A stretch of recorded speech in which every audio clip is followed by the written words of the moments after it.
ഇന്ന് ഞാൻ ബിരിയാണി ഉണ്ടാക്കി.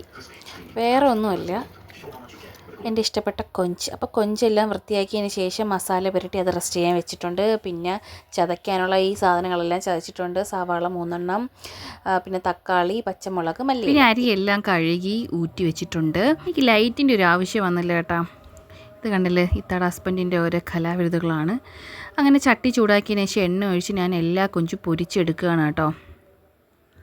അത്യാവശ്യം എണ്ണയെല്ലാം ഒഴിച്ചിട്ടുണ്ട്. അപ്പം ഞാൻ 3 സെറ്റായിട്ടാണ് ഇത് പൊരിച്ചെടുക്കുന്നത്.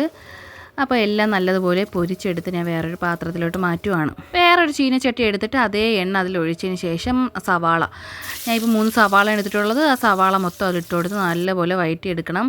നല്ലപോലെ വഴറ്റി അതിൻ്റെ കളർ മാറി വരണം കേട്ടോ. ആ സമയത്ത് കുറച്ച് ഉപ്പും കൂടി അങ്ങ് ഇട്ട് കൊടുക്കാം. ഉപ്പൊക്കെ ഇട്ട് നല്ലപോലെ വഴറ്റിയെടുത്തതിന് ശേഷം ഇഞ്ചിയും വെളുത്തുള്ളിയും കൊച്ചുള്ളിയും വെച്ചതങ്ങ് ഇട്ട് കൊടുത്ത് നല്ലപോലെ വഴറ്റിയെടുക്കുക. പിന്നെ ഒരു പച്ചമുളക് ഇട്ടിട്ടുണ്ട് കേട്ടോ. എന്നിട്ട് എല്ലാം കൂടി വഴറ്റിയെടുത്തതിന് ശേഷം ഞാൻ 2 തക്കാളിയും കൂടി ഇട്ട് നല്ലപോലെ വഴറ്റിയെടുക്കുക. ഞാൻ വഴറ്റാൻ നല്ല എക്സ്പെർട്ട്, കുറേ വഴറ്റിലായല്ലേ. അതിനുശേഷം മല്ലിപ്പൊടി, മുളക് പൊടി, മഞ്ഞൾപ്പൊടി, പിന്നെ മറ്റേ ഗരം മസാല, അത് സാധനങ്ങളെല്ലാം ഇട്ട് കൊടുക്കുക. ചിക്കൻ മസാല ഇട്ട് കൊടുത്തതിന് ശേഷം വീണ്ടും നല്ലപോലെ വഴറ്റുക. പൊരിച്ച് വെച്ച് കൊഞ്ചിട്ട് കൊടുക്കണം. കൊഞ്ചിട്ട് എഗൈൻ വീണ്ടും വഴറ്റിയതിന് ശേഷം ഇത് സെറ്റായി. കുറച്ച് മല്ലിയെല്ലാം കൂടി തൂക്കി അടച്ച് വീണ്ടും തുറന്നതിന് ശേഷം ഞാൻ ഒരു 2 മാഗി ക്യൂബ് ഇട്ടിട്ടുണ്ട് കേട്ടോ. അതും കൂടി ഇട്ട് നല്ലപോലെ വീണ്ടും ഇളക്കി നമുക്ക് പാകത്തിന് ഉപ്പുണ്ടോ എന്നൊക്കെ നോക്കിയതിന് ശേഷം അപ്പോൾ നമ്മുടെ എന്താണ് അതിൻ്റെ മസാല റെഡി, ബിരിയാണിക്കുള്ള മസാല റെഡി ആയിട്ടുണ്ട്. അത് ഞാൻ എന്ത് ചെയ്ത് മാറ്റി വെച്ചതിന് ശേഷം കുക്കറെടുത്ത് അതിൽ കുറച്ച് നെയ്യ്, അത് മിൽമയുടെ നെയ്യൊക്കെ ഇട്ടതിന് ശേഷം ഞാൻ എൻ്റെ കയ്യിൽ ഇപ്പോൾ ഇത് 2 മാത്രമേ ഉള്ളൂ കേട്ടോ.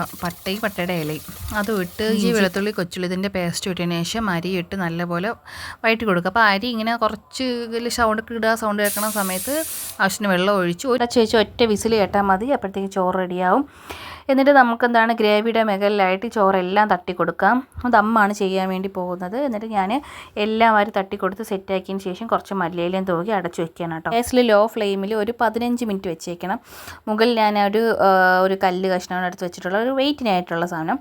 എന്നിട്ട് നല്ലതുപോലെ ഇതെല്ലാം മിക്സ് ചെയ്തെടുക്കണം. നല്ല രീതിൻ്റെ മിക്സിങ്ങിൽ അതിൻ്റെ ടേസ്റ്റ് ഇരിക്കുന്നത് കേട്ടോ. അപ്പം നല്ലതുപോലെ ഇതൊക്കെ മിക്സ് ചെയ്തതിന് ശേഷം നമ്മുടെ ബിരിയാണി റെഡി ആയിട്ടുണ്ട്. കൊഞ്ച് ബിരിയാണി റെഡി ആയിട്ടുണ്ട്. കൊഞ്ച് കിട്ടുമ്പോൾ ഇതേപോലെ ഒന്ന് ട്രൈ ചെയ്ത് നോക്കണം കേട്ടോ. അപ്പോൾ അടുത്ത വീഡിയോ ആയിട്ട് ഞാൻ വീണ്ടും വരുന്നതാണ്. അപ്പോൾ നിങ്ങൾക്ക് എല്ലാവർക്കും ഇഷ്ടപ്പെട്ടെങ്കിൽ കമൻറ്റ് ചെയ്യാൻ മറക്കല്ലേ. Okay, by.